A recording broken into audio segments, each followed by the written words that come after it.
दोस्तों, क्या आप जानते हैं कि हर साल लाखों युवा गांधी फेलोशिप का फॉर्म भरते हैं, लेकिन उनमें से 2 या 3% ही सेलेक्ट हो पाते हैं और गांधी फेलो बन पाते हैं। क्या आप भी गांधी फेलोशिप को लेकर सीरियस हैं और इंटरव्यू को क्रैक करना चाहते हैं?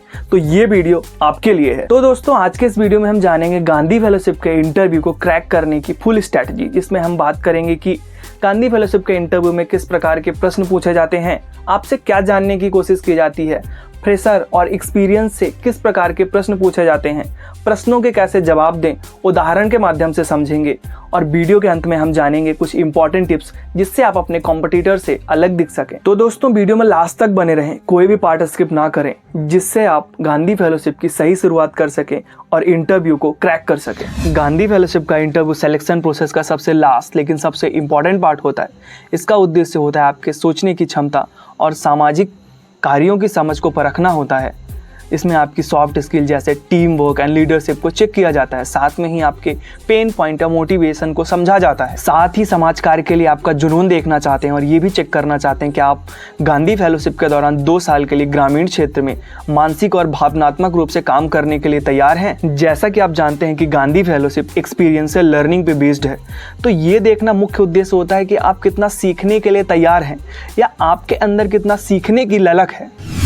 गांधी फेलो एस्पिरेंट 2 प्रकार के होते हैं। पहले वो होते हैं जो एकदम से फ्रेशर होते हैं और कॉलेज कंप्लीट करके आते हैं, और दूसरे होते हैं जिन्होंने कहीं पर काम किया है और एक्सपीरियंस्ड हैं।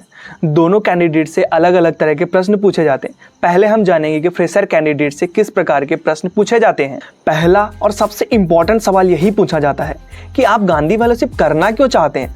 तो इसके जवाब में अपना पर्सनल मोटिवेशन बताएं, ना कि स्टाइपेंड या सैलरी की बात करें।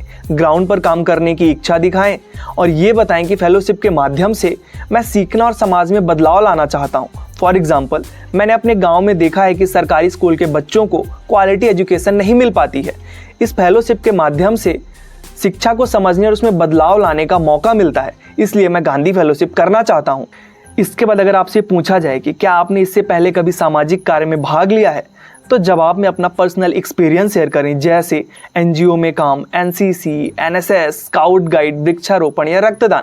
अपने जवाब में दिखाएं कि आप सामाजिक कार्य के क्षेत्र में लंबे समय तक काम करना चाहते हैं। फॉर एग्जाम्पल, जब मैं कॉलेज में था तो स्वच्छ भारत अभियान के तहत जागरूकता कार्यक्रम में भाग लिया था, और इसके अलावा शाम में सरकारी स्कूल के बच्चों को फ्री में ट्यूशन देने का भी काम किया है। अगर आपसे ये पूछा जाए कि इस फैसले के बारे में आपकी फैमिली क्या सोचती है, तो जवाब में ट्रांसपेरेंसी दिखाएं कि शुरू में सपोर्ट मिला या नहीं और आपने उन्हें कैसे समझाया। जवाब में ये दिखाने की कोशिश करें कि आपके पास इमोशनल और मेंटल सपोर्ट है। फॉर एग्जांपल, शुरू में मेरी फैमिली को चिंता थी कि इसमें जॉब जैसी कोई स्टेबिलिटी नहीं है, लेकिन जब मैंने उन्हें बताया कि इससे मेरा फ्यूचर मजबूत हो सकता है और साथ ही मैं समाज में पॉजिटिव चेंज ला सकता हूँ, तो उन्होंने मेरा सपोर्ट किया। अगर आपसे कोई सिचुएशन बेस्ड क्वेश्चन पूछा जाए, जैसे आप किसी डिफिकल्ट सिचुएशन को कैसे हैंडल करते हैं, तो जवाब में रियल लाइफ एग्जांपल दें, जैसे कॉलेज का प्रोजेक्ट, ग्रुप वर्क या एनजीओ के काम में चैलेंज। जवाब में ये दिखाएं कि आप शांत रहकर टीम मेंबर के साथ मिलकर सॉल्यूशन निकालते हैं। किसी भी स्टोरी टेलिंग फ्रेमवर्क का यूज करें, जैसे star framework. For example, college का प्रोजेक्ट वर्क करीब था और एक साथी बीमार पड़ गया। टीम को मोटिवेट करना था और प्रोजेक्ट को सही समय पर कंप्लीट करना था। तब मैंने कुछ एक्स्ट्रा मीटिंग्स रखी और टीम को फिर से टास्क डिवाइड किया, जिससे हमने प्रोजेक्ट को टाइम पर पूरा कर लिया और हमको बहुत अच्छे नंबर भी मिले। एक्सपीरियंस कैंडिडेट से किस प्रकार के प्रश्न पूछे जाते हैं और उनका जवाब कैसे दें।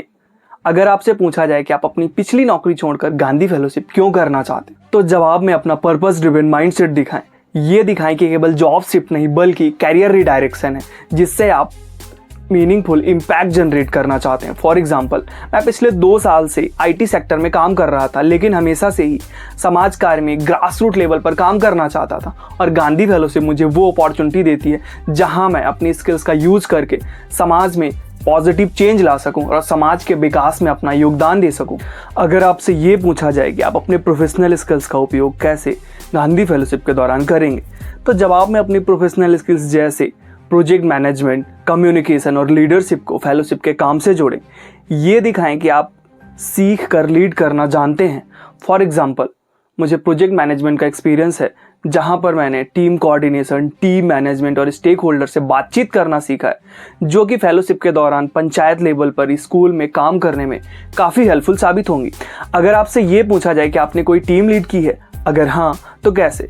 तो अपने जवाब में कोई स्पेसिफिक सिचुएशन या प्रोजेक्ट बताएं जहां पर आपने कोई टीम लीड की हो। अपने जवाब को स्टार फ्रेमवर्क में बताएं। अपने जवाब में ये दिखाएं कि टीम की प्रॉब्लम सुनना और उसको सॉल्व करना आपके लीडरशिप का पार्ट है। हमारी कंपनी को CSR प्रोजेक्ट के तहत डिजिटल लर्निंग प्रोग्राम चलाना था, जिसमें मैं एज अ टीम लीडर 4 लोगों की टीम को लीड कर रहा था और प्रोजेक्ट को 4 महीने में कंप्लीट करना था, जहां पर मैंने सभी की रोल्स एंड रिस्पॉन्सिबिलिटी डिवाइड की, समय समय पर मीटिंग ली, एजुकेशन डिपार्टमेंट और प्रिंसिपल के साथ मिलकर काम किया, जिससे हमारा प्रोजेक्ट सही समय पर पूरा हुआ और प्रिंसिपल ने हमें नेक्स्ट ईयर के लिए नए बैच के साथ काम करने के लिए इनवाइट किया। इसके अलावा आपसे बहुत सारे प्रश्न पूछे जा सकते हैं। ये कुछ बेसिक क्वेश्चंस थे, चाहे आप एक्सपीरियंस्ड हो या फ्रेशर हो। ऐसे क्वेश्चन जो आपसे और पूछे जा सकते हैं, आपको रिसर्च करके उनके जवाब ढूंढने की कोशिश करनी चाहिए। उसको मैंने स्क्रीन में दे दिया है, आप देख सकते हैं और वीडियो पॉज करके उसका स्क्रीनशॉट ले लें और उसका आंसर तैयार करें। अगर इसके बाद भी आपको कोई दिक्कत आती है या कोई डाउट रहता है तो उसको आप कमेंट में बता सकते हैं, ताकि मैं उनका जवाब दे सकूं। अपने जवाबों को स्टोरी टेलिंग फ्रेमवर्क में दें, जैसे स्टार फ्रेमवर्क, जिसमें हम सबसे पहले situation, task, action and result के रूप में अपने जवाब को प्रस्तुत करते हैं। क्वेश्चन के पॉसिबल जवाब अपनी डायरी में या गूगल डॉक्स में लिखें और बार बार पढ़ें। आंसर्स को अपने दोस्तों के साथ प्रैक्टिस करें। यदि आपके पास कोई दोस्त नहीं है या जिसके साथ आप प्रैक्टिस कर सकें तो आप कैमरे में या मिरर के सामने भी प्रैक्टिस कर सकते हैं। एक अच्छी रिसर्च आपको अनएक्सपेक्टेड सवाल के जवाब देने में काफ़ी हेल्पफुल साबित होती है। तो रिसर्च के लिए गांधी फेलोशिप की ऑफिशियल वेबसाइट पर जाएं, ChatGPT या जेमिनाई की हेल्प लें। इसके अलावा आप यूट्यूब से भी जाके वीडियो देख सकते हैं और रिसर्च कर सकते हैं। वैसे मैंने गांधी फेलोशिप के ऊपर एक फुल वीडियो बना रखा है जो कि आपके लिए काफ़ी हेल्पफुल साबित होगा, तो मैंने लिंक इसकी डिस्क्रिप्शन में दे रखी है, वहां से जाके आप वीडियो को देख सकते हैं। इसके अलावा आप मेरे जैसे गांधी फेलो एलुमनाई से भी बातचीत कर सकते हैं और उनके अनुभव को जान सकते हैं कि उन्होंने कैसे गांधी फेलोशिप का इंटरव्यू क्लियर किया और गांधी फेलो बने। साथ में ही आपको करंट अफेयर पर भी ध्यान देना चाहिए, खासकर रूरल डेवलपमेंट और एजुकेशन से जुड़े हुए मुद्दे, और कंप्यूटर का बेसिक नॉलेज भी आपको होना चाहिए, खासकर माइक्रोसॉफ्ट टूल्स के बारे में। केवल जवाब जान लेने से आप इंटरव्यू क्रैक नहीं कर सकते हैं। इसके साथ में आपकी कम्युनिकेशन, बॉडी लैंग्वेज और ड्रेसिंग सेंस भी मैटर करती है। इसलिए जवाब देते समय आई कांटेक्ट बनाए रखें, क्वेश्चन को बहुत ध्यान से सुनें और जवाब देने से पहले थोड़ा सा पॉज लें। इससे आप कॉन्फिडेंट और मैच्योर दिखते हैं। इंटरव्यू देते टाइम सही बॉडी पोस्चर बनाए रखें, ज़्यादा रिलैक्स होकर ना बैठें, चेहरे पर स्माइल रखें और बहुत ज़्यादा हैंड मूवमेंट करने की ज़रूरत नहीं है। इन सब चीज़ों का जब आप ध्यान रखते हैं तो ज़्यादा प्रोफेशनल और सीरियस दिखते हैं। आपके कपड़ों से आपका कॉन्फिडेंस दिखता है, इसलिए इंटरव्यू में ड्रेसिंग सेंस सही होना बहुत ज़रूरी है। अगर आप मेल हैं तो सिंपल सा शर्ट पैंट डाल लें और आपके बाल कटे हुए होने चाहिए। अगर आप बियर्ड रखते हैं तो उसको सेट कर लें, अगर नहीं रखते हैं तो क्लीन शेव रखें। साथ में ही जूते और बेल्ट आपके बहुत ज़्यादा चमकदार नहीं होने चाहिए, क्योंकि ये चीज़ें बहुत अनप्रोफेशनल लगती हैं। और अगर आप फीमेल हैं तो आप फॉर्मल कपड़े पहने, जैसे कुर्ती के साथ में पैंट, लेगी या सलवार पहन। जो आपके चप्पल या सैंडल होने चाहिए फ्लैट होनी चाहिए, हाई हील्स को अवॉइड करें। इसके साथ में आपका मेकअप बहुत लाइट होना चाहिए और इन चीज़ों के अलावा ध्यान दें कि आपके कपड़े क्लीन और प्रेस्ड होने चाहिए। ईमानदारी से जवाब दें, पूरी ट्रांसपेरेंसी दिखाएं। अगर आप किसी क्वेश्चन में फंस जाते हैं, आपको क्वेश्चन बिल्कुल भी नहीं आता है, तो वहाँ पे सीधा सॉरी बोल के बताएं कि अभी इस टॉपिक के बारे में मुझे ज़्यादा जानकारी नहीं है, इसके बारे में मुझे पढ़ने की ज़रूरत है। अपने जवाबों में वॉलंटियरशिप या सोशल वर्क के उदाहरण जोड़ें। जवाब को नेचुरल तरीके से दें, ऐसा नहीं लगे कि आप रटे रटाए हुए हैं। ट्रांसपेरेंसी दिखाएं और अपने जवाब में काम करने की ललक, खुद में बदलाव और समाज में बदलाव की चाह दिखाएं। तो दोस्तों, आपको वीडियो कैसा लगा कमेंट में बताएं। अगर आपके मन में कोई सवाल या कोई डाउट आता है तो आप उसे कमेंट में बता सकते हैं। इसके अलावा आप मुझसे इंस्टाग्राम और लिंक्डइन पर भी जुड़ सकते हैं, जिसकी लिंक डिस्क्रिप्शन में है। दोस्तों, अगर आपको वीडियो पसंद आया है तो लाइक करें, अपने दोस्तों के साथ शेयर करें और चैनल पर नए हैं तो सब्सक्राइब करना ना भूलें, ताकि आपको गांधी फेलोशिप और सोशल डेवलपमेंट सेक्टर से जुड़ी हुई जानकारी मिलती रहे। मिलते हैं अगले वीडियो में, तब तक के लिए धन्यवाद।